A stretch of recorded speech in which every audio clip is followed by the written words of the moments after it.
Justin Wyckoff, but most people know me as Wedo. For as long as I could remember, people have been calling me Wedo. They called me Little Wedito from the block. I grew up here in Pueblo on the east side. I attended the schools here locally. And also, as long as I can remember, I was also in church. So I grew up with one foot in the church and one foot in the streets. And some of my earliest memories are living in the projects on the east side on 14th and Troy, and watching as the older people in the neighborhood sold drugs and drank. And I watched the pimps and the prostitutes and the heroin addicts. And that was a normal lifestyle for me. As I grew up, I accepted Jesus to be my Savior when I was about 8 years old, and I was baptized. But as I got older, my heart increasingly became a little more hardened, and over time, it just got harder and harder. I joined a gang. I rose through the ranks, and long story short, I ended up becoming the leader of the gang. I did that, and I sold drugs, and I hustled on the streets, and I did that for the vast majority of my life.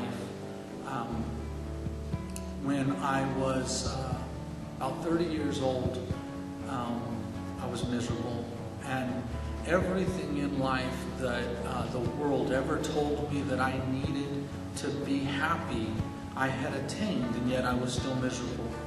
I remember that when I first started selling drugs, I thought, well, as soon as I make $200 a week, that'll be a lot of money, and I'll be really happy. And I got to that point in my life, and I was no happier than I was before. And then I thought, well, once I get to $500, once I get to $1,000, and then as I got into my teenage years, it was women, and I thought, well, as soon as I fulfill this or that, and women couldn't fill that hole that I had in my heart, and the money couldn't fill that hole that was in my heart.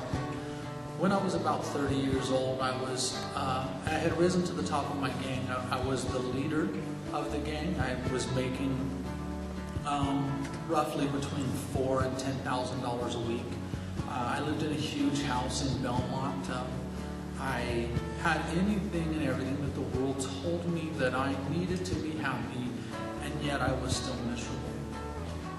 The turning point in my life came when my ex-wife, got up and left.